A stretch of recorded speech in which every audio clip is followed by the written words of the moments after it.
surprising. I love, the Denver Broncos. It's just, everything is just still, new, and it's hard to, really put the emotions into words. This is all I know. This is all I, ever knew playing pro sports. Here with the Denver Broncos, I've been here through the ups and the downs. And, it's always tough whenever you leave, though. But I love all my fans. I love Broncos country. When I said Broncos for life, I meant that, and it'll always be on my heart. It's an honor and a privilege to, play here.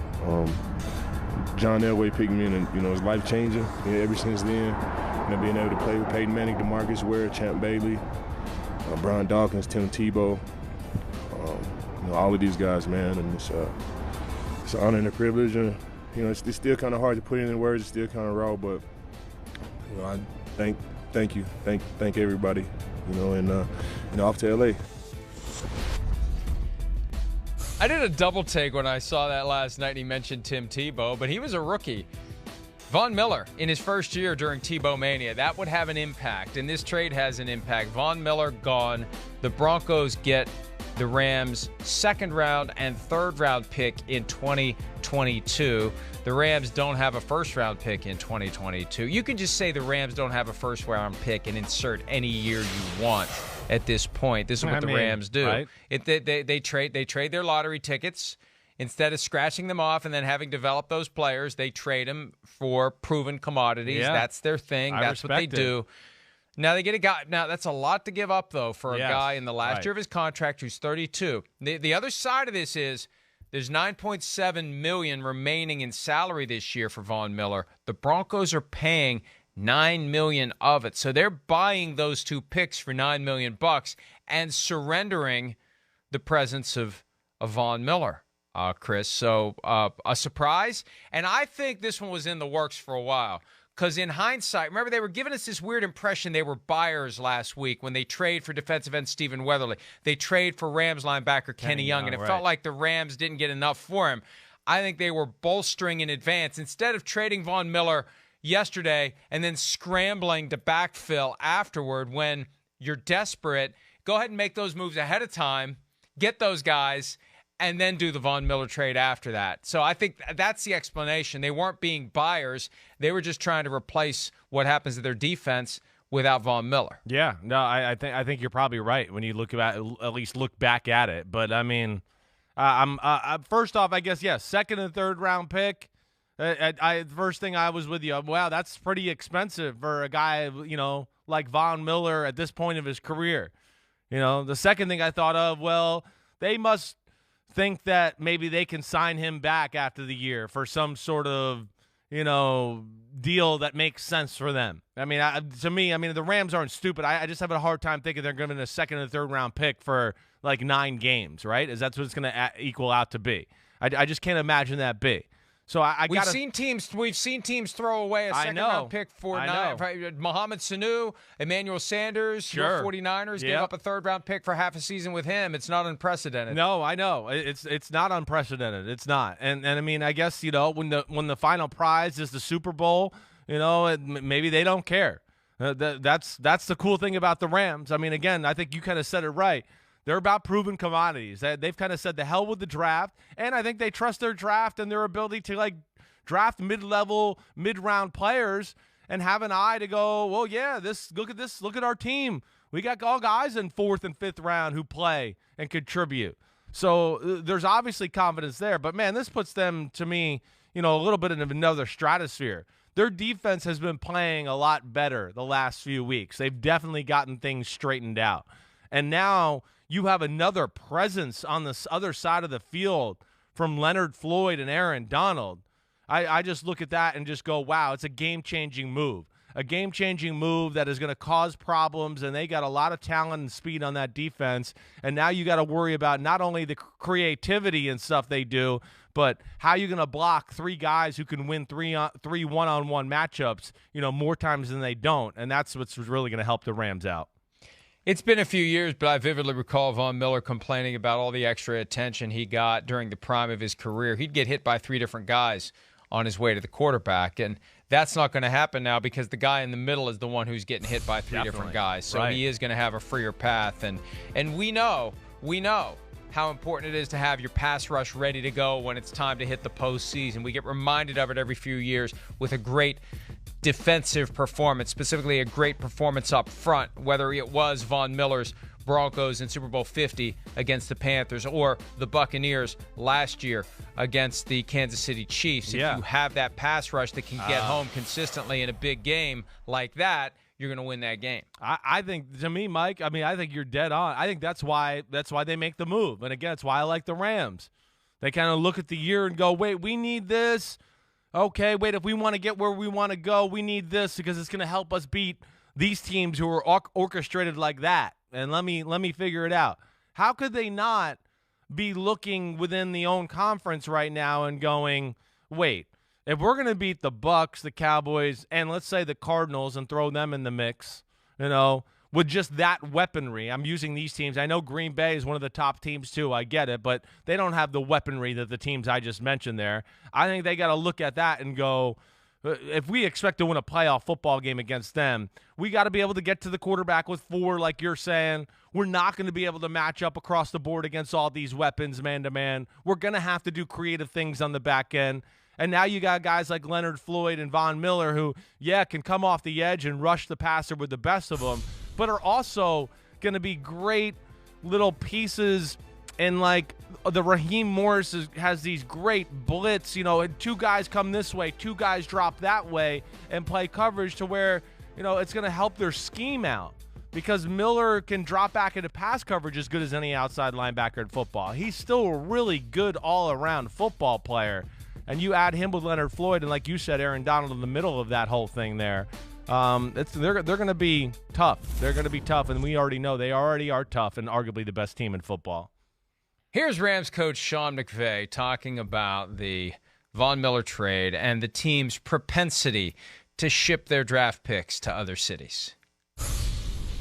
You talk about we don't value picks. That's not true at all. We do value picks, but there is a formula to a lot of the things that we're doing behind the scenes, that there's a vision in place, and we feel like it fits for us. And it might not be for everybody, but I think it's been a real credit to those guys to have the agility and the flexibility to figure out creative avenues of being able to onboard a player of Von Miller's caliber and saying, okay, we'll give you these picks. You take a certain portion of the salary, and there's a lot of nuances to it, most of which are way above my head, Jordan. But, hey, let's go. No, they definitely value picks because of what they can get for them. Yeah, that's right. They just don't want to use them. Other teams will say they're afraid to use high-round picks because they don't want to be criticized for getting them wrong. And maybe that's one of the byproducts of using the first overall pick on Jared Goff. I don't know.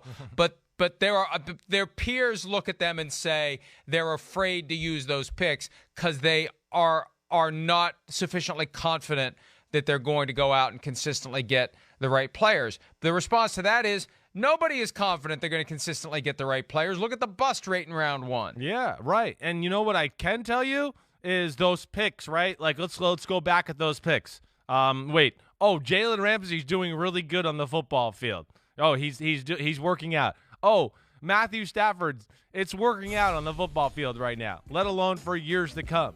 So I mean, again, they're doing it a different way. That's a lot to give up, though. That's a lot to give up. They had to give up first round, and this is the other thing that they don't want people talking about. They had to give up a first round pick to get rid of Jared Goff. So what? They tucked it into that Matthew Stafford deal, but they gave up a first round pick to get rid of a contract they never should have given the guy. No, that's on them. That's a mistake. Yeah, but at least they just said, hey, finally, and they took the Band-Aid off and made a move and got rid of it because now they got a quarterback that's twice as good and he's always making half as much. I mean, it's so I think you look at it right now and go, wait, it wasn't the best, and we gave away another first-round pick, but they got a franchise quarterback for the next 5 or 6 years.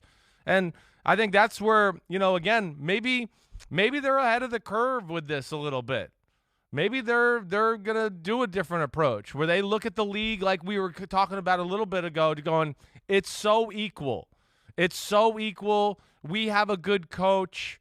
We know we can be competitive, but at the end of the day, the coaching and the scheme can't always win you a football game. It can't. At some point, like, I've only seen New England be able to do that on a consistent basis. At some point, like, you got to have players to make plays. Who's going to make, a 40-yard Randy Moss type catch, or who's going to get the strip sack fumble? And I think that's the philosophy they believe in, and I think that's how they look at it to, like, get them over the hump in big games, to get them back to the Super Bowl. And I can get behind that. I mean, it's been working for them, and I'm not going to doubt them now when they're arguably the best team in football. Scale of 1 to 10, how surprised will you be if they have Odell Beckham Jr. when we're having this conversation? I guess I'd be surprised. I'd be surprised. I would. I don't see them going that crazy. I'd be Scale of 1 to 10, how surprised would you have been if I told you yesterday they'd have Von Miller today? Though? Well, yeah, you're right. You're right. I wouldn't have expecting that. Now, I wouldn't be, one other thing, too. I mean, Deshaun Jackson, we know he wants to be traded there. We'll see. Maybe they get Tutu Atwell's out for the year. Maybe so that's going to change things. That does change things. We'll see where it goes. Yeah. But either way, I admire the Rams' ability to push the chips in the middle of the table like we say so often and just say, screw it. We're going for it. We're good. We're trying to win the Super Bowl this year. Here's what I want to know. Who else was in play? Did other teams have an opportunity, or was this kind of an inside job where the Broncos targeted the Rams? Maybe they knew the Rams would be the ones to do it. The Rams would be more inclined to do something like this, give up future picks for a guy in his early 30s in the last year of his contract. Or, did the Packers have a shot at Von Miller? And what did Aaron Rodgers think about the fact that they didn't shoot their shot to get Von Miller? There's a story behind the story that we don't know yet as to how widespread the discussions were. But, when you get into an arms race, if there's a missile available and one of your competitors is going to buy it, you're thinking maybe I should buy it first. So I'm curious to know whether the Packers had a shot at him. Not that the Bucs could have pulled it off. Could the Cowboys have pulled? Wouldn't that have been something? Bring him back to Texas? Oh, my gosh. Add Von Miller to the Cowboys defense? Are you kidding me? I'd just love to know who else would have, could have, should have potentially had a chance to get Von Miller instead of the Rams. Yeah, I mean, it'd be interesting. I would like to know, too. I mean, I don't know what that team is. He's certainly, to me, not the superstar he was, but still a really good football player. And he does a lot of different things well for your defense, and that's where he's going to be awesome for them. He is. But you're right. I mean, you'd think that there'd be some other teams involved in that conversation. But maybe, Mike, like you talked about, this was kind of in the works for the last, week or so. That was part of maybe the Kenny Young trade, and, hey, here's this for this, and we got this coming down the road. So that was a part of the puzzle. I don't know. But the Rams, man, well, what a football team, and I think this puts them a little bit in another stratosphere in my eyes. Well, I've added to my list of things to do today to try to find out who else was involved in these trade talks. Was it just the Rams, or did other NFC teams have an opportunity, or AFC teams for that matter? It's not like the Broncos are one of the elite teams in the AFC that has to worry about trading Von Miller, to the Ravens or something like that. You're getting value for a guy who's not going to be with you next year, and you're not one of the elite teams. You could justify it. So I'm going to try to find out what other teams were involved. Hi, I'm Mike Tirico, and thanks for watching.